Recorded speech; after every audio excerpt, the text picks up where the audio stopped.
Hello friends, कैसे हो आप सब। उम्मीद करता हूँ कि जहाँ पे भी होंगे आप सब अच्छे होंगे। आप मुझे सुन रहे हैं टेट स्कूल चैनल पर और आज हम करने वाले हैं एक important video session regarding CTET HTET pedagogy. और जो ये पैडागोजी के क्वेश्चन मैं आज करवाने वाला हूँ ये एग्ज़ाम में आए हुए हैं और मैथमेटिक्स की पैडागोजी आज हम करने वाले हैं। तो धीरे धीरे जैसे कि मैथमेटिक्स पैडागोजी हो गया, हिंदी पैडागोजी हो गया, इंग्लिश की पैडागोजी है, तो वो मैं इस चैनल पर आपको अवेलेबल कराऊंगा बिल्कुल इजी लैंग्वेज में। जैसे आपने मेरी पुरानी वीडियोस को काफ़ी देखा है, काफ़ी रिस्पेक्ट दी है, काफ़ी प्यार मिला है मेरी वीडियोस को आपके द्वारा, तो ये वीडियोस भी आपको काफ़ी पसंद आएंगी।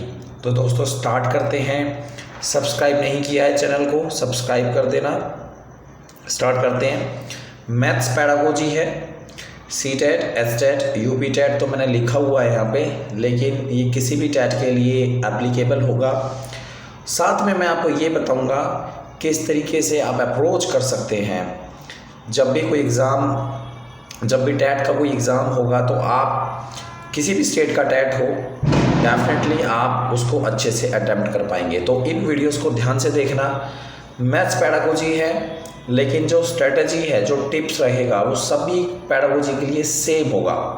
ठीक है, तो स्टार्ट करते हैं। पहला क्वेश्चन मैं करवाने जा रहा हूँ, ध्यान से देखना।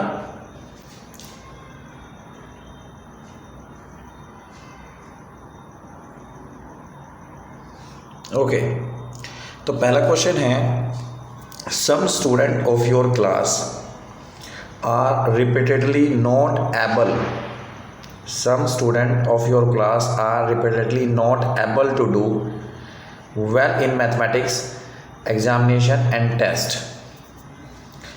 As a teacher you would, सबसे पहले दोस्तों क्वेश्चन को ध्यान से समझना है, क्योंकि आप क्वेश्चन को ध्यान से नहीं पढ़ते हो सॉरी क्वेश्चन को ध्यान से पढ़ना है।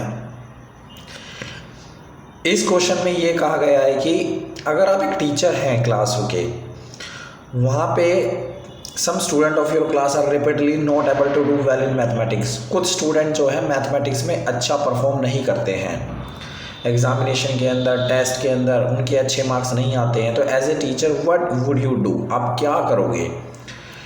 Make them sit with high achievers, क्या आप उन बच्चों को हाई अचीवर के साथ बैठाओगे? बिल्कुल गलत बात हो जाएगी, क्योंकि अगर आप हाई अचीवर के साथ उनको बैठाओगे तो उनके अंदर एक हीन भावना बन जाएगी। ठीक है, जो कि साइकोलॉजी के अंदर बहुत ही नेगेटिव चीज़ है। ऐसा तो बिल्कुल भी नहीं करना है हमें।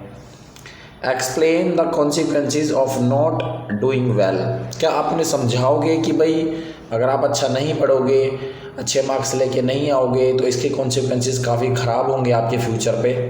तो ये भी चीज़ गलत हो जाएगी। मतलब ठीक है, एज ए टीचर हम कर सकते हैं, लेकिन थोड़े और ऑप्शन भी देख लेते हैं इसमें।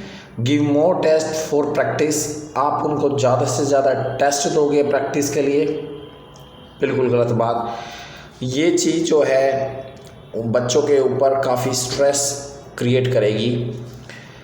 Diagnose the cause and take step for remediation, ये बिल्कुल अप्रोप्रिएट आंसर है कि एज ए टीचर बेसिकली हमें क्या करना है कि हमें पहले तो रिकॉग्नाइज करना है किन किन बच्चों के कम मार्क्स आ रहे हैं और फिर उनकी वीकनेस को फाइंड आउट करके उसको डायग्नोज करना है, जैसे कि डॉक्टर पेशेंट के साथ करता है। तो जो ये डायग्नोज वाला वर्ड है ये पॉजिटिव है, और रिमेडिएशन मतलब रिमेडीज़ आपको फाइंड आउट करनी है और रिमेडीज़ फाइंड आउट करके बच्चों के ऊपर वो अप्लाई भी करनी है।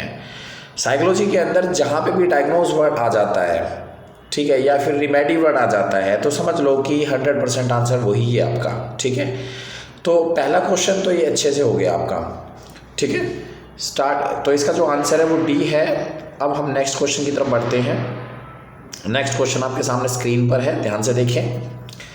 In an inclusive mathematics classroom what would be your strategy for addressing the needs of visually challenged learners। Inclusive mathematics classroom के अंदर आपकी स्ट्रेटजी क्या रहेगी विजुअली चैलेंज्ड बच्चों के लिए। विजुअली चैलेंज मतलब जो बच्चे देख नहीं पाते हैं या कम देखते हैं, कम उनको दिखाई देता है, तो उन बच्चों के लिए आपकी क्या स्ट्रेटजी रहेगी। तो पहला ऑप्शन देख लेते हैं, pair them with high scorers in mathematics. देखो फिर से वही ऑप्शन आ गया, हटा दो इसे। अब मैं आप लोगों से ये कह रहा हूँ कि चाहे एस्टेट हो, चाहे सीटेट हो, चाहे यूपी टेट हो, ऐसे ही क्वेश्चन आते हैं, ठीक है, ऐसे ही क्वेश्चन आते हैं।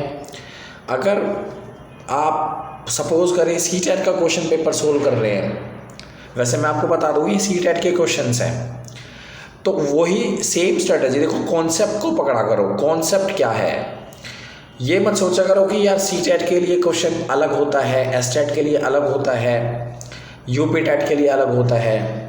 अगर आप एस्टेट की प्रिपरेशन कर रहे हो, लेकिन अगर आपके पास क्वेश्चन बैंक सीटेट का है तो सीटेट को कर लो अच्छे से, लेकिन जो भी करना है वो कॉन्सेप्ट को समझ के करना है। ऐसे नहीं कि रट्टा मार लिया, हमारे सामने एक क्वेश्चन है, आंसर लगा दिया ए, चलो भाई हटाओ, अब ऐसे नहीं होता है, ठीक है। तो सबसे पहले उसके कॉन्सेप्ट को अच्छे से कैच करो। अब ये ऑप्शन पहले वाले में भी था कुछ ऐसा ही, पहला जो क्वेश्चन मैंने कराया इसमें भी है। आपने अगर पहले में ही अच्छे से समझ लिया तो फिर इसमें भी आया, तो इसको तो हटा ही दोगे आप अच्छे से, इसके बारे में तो सोचना ही नहीं है। सेकंड देख लेते हैं, design alternate teaching learning and assessment method. आप कोशिश करोगे एज ए टीचर कि उन बच्चों को अलग तरीके से पढ़ाया जाए, उनकी असेसमेंट मेथड को भी अलग तरीके से प्रोसेस किया जाए, ठीक है। अप्रोप्रिएट लग रहा है, थोड़ा सा देख लेते हैं बाकी ऑप्शन भी। Send the learner to a special educator, बिल्कुल गलत बात हो जाएगी। ये तो हमें करना ही नहीं है साइकोलॉजी में कि हम बच्चों को बोल दें कि भाई ट्यूशन पढ़ लो जाके, या एक स्पेशल ट्यूटर अपने घर बुलवा लो, ऐसा हमें नहीं बोलना, ठीक है। Offer them another subject in lieu of mathematics. In lieu mathematics एक प्रकार की प्रोसेस है, एक मैथमेटिक्स के अंदर एक टेक्निक है, आप उस चीज़ को ऑफ़र करोगे उन बच्चों को। इसमें जो सबसे ज़्यादा अप्रोप्रिएट आंसर है वो है B is the right answer. Design alternate teaching learning and assessment method. आप उन बच्चों को, क्योंकि विजुअली चैलेंज लर्नर हैं, तो जो रेगुलर बच्चे होते हैं, रेगुलर स्टडी के साथ उनका करिकुलम उनको पढ़ाया जाता है, तो विजुअली चैलेंज बच्चों के साथ वो नहीं चल पाएगा, क्योंकि उनको देखने में समस्या होती है। तो उसके लिए आप एक टीचिंग लर्निंग असेसमेंट मेथड दूसरा तैयार करें, जिनसे कि बच्चों को पढ़ाया जाए, उनकी असेसमेंट भी ली जाए, ठीक है। B is the right answer. Next question की तरफ चलते हैं। Which of the following assessment strategy can be used to assess a learner's interest in and attitude to mathematics। अब इनमें से कौन सा ऑप्शन ऐसा है जो कि किसी भी बच्चे का, स्टूडेंट का इंटरेस्ट पता लगाए कि भाई हाँ मैथमेटिक्स के अंदर उसका इंटरेस्ट और एटीट्यूड कितना है। Which of the following assessment strategy can be use to assess, मतलब हमें लर्नर का इंटरेस्ट और एटीट्यूड असेस करना है टूवर्ड्स द मैथमेटिक्स। मेरे ख्याल से क्वेश्चन आपको समझ में आ गया है। Portfolio project paper pencil test, गलत। देखो मैं आपको बता देता हूँ, इसका जो राइट आंसर है वो है डी, ठीक है। चेकलिस्ट क्या है? चेकलिस्ट का एक मैंने वीडियो बनाया हुआ है। चेकलिस्ट में आपके पास इस तरीके से खाने मौजूद होते हैं, उसमें आपको चेक करना होता है कि इसमें इंटरेस्ट है या नहीं है। अगर है तो आप यस कर दो, नहीं है तो आप नो कर दो। तो एक ऐसे पेपर पे बहुत सारे चेक्स बने होते हैं और मैथमेटिक्स की बहुत सारी बातें उस पेपर पे लिखी हुई होती है। तो वहाँ पे स्टार्टिंग में चेक्स भरने होते हैं कि हाँ इसने कितनी गलती करी तो चेक कर दो, कितनी गलती नहीं करी तो वो उसमें नो कर दो। कुछ इस तरीके से वो होता है चेकलिस्ट। मेरे ख्याल से आपको समझ में आ गया है। पोर्टफोलियो क्या होता है? उस बच्चे का पूरा सेशन का हिसाब किताब। प्रोजेक्ट, कितने उसको प्रोजेक्ट मिले हैं। क्लास पार्टिसिपेशन, क्लास के अंदर पार्टिसिपेट उसने कितना किया है मैथमेटिक्स एक्टिविटीज़ के अंदर। तो जो डी ऑप्शन है उसमें चेकलिस्ट भी है। अगर आप असेस करने की कोशिश कर रहे हो एक बच्चे का इंटरेस्ट और एटीट्यूड, तो सबसे पहले अगर आपको चेकलिस्ट प्रोसेस मिल जाए तो उसमें आप अच्छे से पहले पता लगा सकते हो। पोर्टफोलियो में आप पूरे उस बच्चे का पूरा प्रोसेस देख सकते हो कि पूरा सेशन या पूरा साल उसने किस तरीके से मैथमेटिक्स के अंदर ग्रेड हासिल करी हैं। प्रोजेक्ट, कितने प्रोजेक्ट उसने सोल्व किए हैं। क्लास पार्टिसिपेशन, कितना क्लास पार्टिसिपेशन उसने किया है एक्टिविटीज़ के अंदर, मैथमेटिक्स की एक्टिविटीज़ होती हैं, ठीक है। तो जो डी ऑप्शन है वो राइट आंसर है, checklist, portfolio, project, class participation. ये जो असेसमेंट स्ट्रेटजी है ये किसी भी बच्चे का मैथमेटिक्स के अंदर इंटरेस्ट और एटीट्यूड असेस कर सकती है बड़े अच्छे से, ठीक है। नीता एक class 7th mathematics teacher. Nita जो है क्लास 7th की मैथमेटिक्स टीचर है। assigns a lot of survey based project to mathematics classroom. The purpose of such activity is, जो नीता है वो 7th क्लास की मैथमेटिक्स टीचर है, वो बच्चों को सर्वे बेस्ड प्रोजेक्ट असाइन करती है। तो इस तरह के प्रोजेक्ट देने के पीछे क्या पर्पस रहा होगा? To promote a problem solving skills, to give an opportunity to student to collect authentic data, to break the monotony of the classroom, monotony का मतलब बोरियत होती है, to use it as an alternate assessment। तो कोशिश करें बताएं इसका आंसर क्या है। देखो पहला जो है to promote a problem solving skill बिल्कुल करेक्ट है, ये होगा। To give an opportunity to student to collect authentic data, क्योंकि सर्वे बेस्ड में सर्वे करना पड़ता है तो डाटा इकट्ठा होता है, वो ऑथेंटिक डाटा होता है। तो ए और बी तो इंक्लूडेड है। सी देख लेते हैं, to break the monotony of the classroom, to use it as an alternative assessment. तो सर्वे बेस्ड जो प्रोजेक्ट हमें मिलता है बच्चों को देते हैं तो वो भी एक असेसमेंट के तौर पे लिया जा सकता है। तो ए, बी और डी ये इसके राइट आंसर हो जाएंगे। To break the monotony of the classroom ये थोड़ा सा अप्रोप्रिएट मुझे नहीं लग रहा है यहाँ पे। इसका जो राइट आंसर है वो है दोस्तों ए, बी, डी, तीनों ही ऑप्शन इसमें इंक्लूडेड है।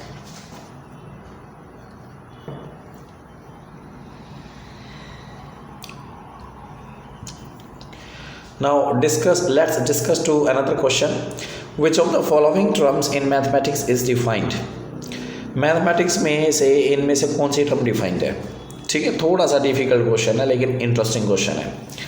Plane, point, line, diagonal of a quadrilateral. तो इसका जो राइट आंसर है वो है D, diagonal of a quadrilateral. अब आपको मैं एक्सप्लेनेशन दे देता हूँ ऐसा क्यों है। देखो जो प्लेन होता है वो मैथमेटिक्स के अंदर डिफाइंड नहीं है, क्योंकि प्लेन कितने भी साइज़ का हो सकता है, बड़ा भी हो सकता है, छोटा भी हो सकता है, तो हमें नहीं पता प्लेन कितना है, तो डिफाइंड ही नहीं है। सेम फॉर पॉइंट है, पॉइंट बड़ा भी पॉइंट हो सकता है, फिर छोटा भी पॉइंट हो सकता है। We don't know how much size it has, उसके पास कितना साइज़ है, तो इन्फिनिटी है वो। ऐसे ही लाइन है, लाइन बड़ी भी हो सकती है, छोटी भी हो सकती है, तो हमें नहीं पता। लेकिन जो डायगोनल ऑफ ए क्वाड्रिलेटरल है, डायगोनल क्या होगा, मतलब जैसे मान लो ये क्वाड्रिलेटरल है तो डायगोनल यही तो होगा जो दो पॉइंट से मिलकर एक लाइन बनती है, तो वो हमें एग्जैक्टली पता है, एक्चुअली में वो डिफाइंड भी है। तो उस पर्पज़ से ये क्वेश्चन इन्होंने बना रखा है। प्लेन, पॉइंट, लाइन ये इन्फिनिटी होते हैं, exactly we don't know. And diagonal of a quadrilateral ये हमें एग्जैक्टली पता होता है, ठीक है, ये डिफाइंड है।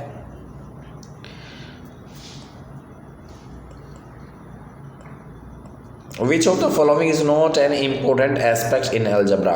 इनमें से कौन सा जो है वो important aspect नहीं है अलजबरा का? नहीं है, इस पे थोड़ा ध्यान लगाना है आपको।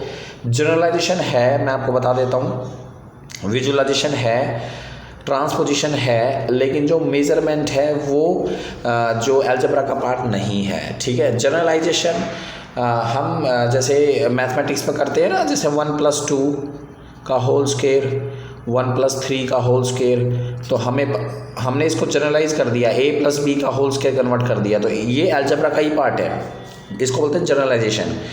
विजुअलाइजेशन, जब कोई भी बच्चा किसी प्रॉब्लम को सोल्व कर रहा है तो आपको भी पता है मैथमेटिक्स में एक से ज़्यादा मेथड होते हैं सोल्व करने के, तो वहाँ पे वो चीज़ विजुअलाइजेशन के अंदर आती है। ट्रांसपोजिशन आपका, जैसे मैं आपको बता दूं कि जैसे 3x = 6 है, तो हमने बोल दिया x = 6/3, तो वहाँ से हम x की वैल्यू निकाल रहे हैं, वो है ट्रांसपोजिशन। तो ये तीनों ही पार्ट, यानी कि generalisation, visualisation, transposition, these are part of algebra, but measurement is not a part of algebra. ठीक है, तो C is the right answer, ये सी है जो है इसका राइट आंसर है। Problem posing in mathematics means, problem को पोज करना मैथमेटिक्स के अंदर। अब ये आपको एक राइट ऑप्शन बताना है, क्रिएटिंग प्रॉब्लम्स फ्रॉम कंटेंट। ठीक है, कि प्रॉब्लम्स को बनाना, कंटेंट, जो कंटेंट टीचर ने बच्चों को पढ़ाया है उसमें से प्रॉब्लम बनाना। इनेबिलिटी टू सॉल्व प्रॉब्लम्स ये नहीं है, रेजिंग डाउट्स इन क्लास ये नहीं है, सॉल्विंग प्रॉब्लम्स ये नहीं है। A is the right answer. ठीक है, कि प्रॉब्लम को क्रिएट करना, ठीक है, इसमें थोड़ी सी क्रिएटिविटी की भी जरूरत पड़ेगी बच्चे की। A is the right answer. A good mathematics text book contains a lot of, जो मैथमेटिक्स की बुक है वो एक अच्छी मैथमेटिक्स की बुक जो है वो क्या कंटेन करेगी? Theorems and proofs? बिल्कुल नहीं, ये तो बच्चे बोर हो जाएंगे इससे। Question for exploration, question for practice, ये भी इतना अप्रोप्रिएट आंसर नहीं है। Work out examples, question for exploration, ऐसे क्वेश्चन की आवश्यकता है बच्चों को जो कि बच्चों की क्रिएटिविटी को एक्सप्लोर कर सके। ठीक है, तो B is the right answer. Consider the following statement, every odd natural number is a prime number. Which of the following method of proof can be used to prove disprove the above statement? Every odd natural number is a prime number।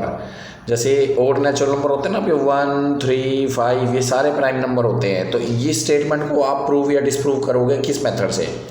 Proof by contradiction, proof by disproof, direct proof, proof by contrapositive. तो इसका जो right answer है दोस्तों वो है B, proof by contradiction. Contradiction method use करते हैं rational irrational के अंदर। आपने 10th की मैथमेटिक्स की बुक में है भी ये क्वेश्चन कि रेशनल है, √2 इज़ ए रेशनल नंबर। तो इस नंबर को हम प्रूव करेंगे कॉन्ट्रडिक्शन मेथड से। लेकिन जो मेथड ऑफ डिसप्रूफ है उसमें हम क्या करते हैं, सबसे पहले तो एक स्टेटमेंट को हम फॉल्स प्रूव करने की कोशिश करते हैं। ठीक है, तो method of disproof is the right answer. Direct proof भी नहीं होगा, प्रूफ बाय कॉन्ट्रापोजिटिव भी नहीं होगा। Which of the following is not a contributing factor responsible for mathematics anxiety sorry, which of the following is not a contributing factor responsible for mathematics anxiety, मतलब इनमें से कौन सा फैक्टर नहीं है जो कि मैथमेटिक्स के अंदर एंग्जाइटी क्रिएट करे? Curriculum, yes, curriculum anxiety create करता है मैथमेटिक्स के अंदर। ठीक है, नेचर ऑफ सब्जेक्ट ये भी क्रिएट करता है, एग्जामिनेशन सिस्टम ये भी क्रिएट करता है। जो जेंडर है वो एंग्जाइटी क्रिएट नहीं करता। ठीक है, तो दूर दूर से इसका कोई रिलेशन ही नहीं है मैथमेटिक्स में एंग्जाइटी क्रिएट करने से। करिकुलम बच्चे जो है करिकुलम से बोर हो जाते हैं, नेचर ऑफ सब्जेक्ट उससे भी बोर हो जाते हैं, एग्जामिनेशन सिस्टम से भी बोर हो जाते हैं। Gender is the right answer. तो दोस्तों ये कुछ क्वेश्चन आज मैंने आपको कराए हैं, मैथमेटिक्स पैडागोजी के क्वेश्चंस हैं ये। आप जो हैं वेट करें थोड़ा सा, हिंदी पैडागोजी, इंग्लिश पैडागोजी के क्वेश्चंस भी मैं यहाँ पे बना के डालूँगा। साथ में अगर मैं आपको बता दूँ, अगर आपको एस्टेट के क्वेश्चंस पेपर सोल्व करने हैं तो मेरे चैनल पर वो अवेलेबल हैं। साथ में अगर आपको सीटेट के क्वेश्चन पेपर भी सोल्व करने हैं, चाहे वो लेवल 1st, 2nd लेवल हो, सीडीपी की बात मैं कर रहा हूँ, सीडीपी की बात मैं कर रहा हूँ यहाँ पे, चाइल्ड डेवलपमेंट एंड पैडागोजी।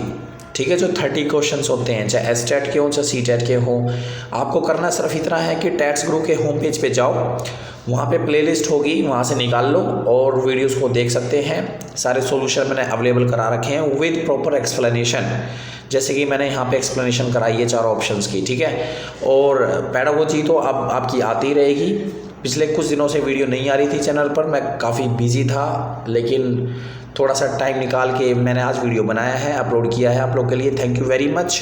और इसी तरीके से प्यार देते रहना। साथ में अगर आपको अपनी इंग्लिश इम्प्रूव करनी है तो वो भी टैट्स गुरु चैनल पर अवेलेबल है। इंग्लिश के कोर्सेज, वीडियोज़, जितने भी टेंसेज हैं वो काफ़ी अच्छे से मैंने कवर किए हैं। थैंक यू वेरी मच दोस्तों इस वीडियो को देखने के लिए, और धन्यवाद। इसी तरीके से अपना प्यार देते रहना। थैंक यू दोस्तों।